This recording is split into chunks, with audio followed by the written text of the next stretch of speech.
ఒకప్పుడు విశ్వమంతటినీ భయపెట్టిన రాక్షసుడు బండాసురుడు అనే దుర్మార్గుడు ఉన్నాడు.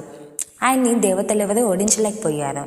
అప్పుడు లలితాదేవి తన నుంచి కొన్ని కొత్త శక్తులను సృష్టించింది. బుద్ధి నుంచి శ్యామలాదేవి, ప్రజ్ఞ నుంచి వారాహిదేవి, హృదయం నుంచి 9 ఏళ్ల పాప బాల త్రిపుర సుందరి పుట్టింది. రెండవ రోజు యుద్ధంలో బండాసురుడు తన 30 మంది కుమారులతో పాటు కొన్ని లక్షల సైన్యం పంపాడు.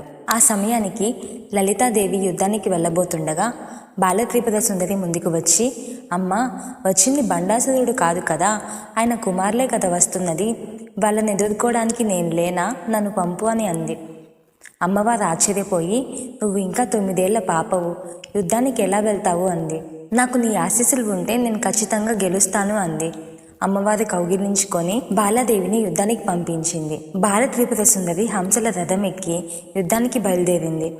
రాక్షసులపై ఒక్కొక్క అస్త్రం విసరగా వేలాది సైనికులు కూలిపోయారు. చివరికి నారాయణాస్త్రం ప్రయోగించి మొత్తం సైన్యాన్ని భస్మం చేసింది. 30 మంది బండపుత్రుల తలలు నరికేసింది. అందుకే లలితా సహస్రనామంలో ఉంది, బండపుత్ర వధోద్యుక్త బాల విక్రమనందిత అంటే బండపుత్రులను సంహరించిన బాల త్రిపుర సుందరి వీరత్వం చూసి లలితాదేవి సంతోషపడింది అని.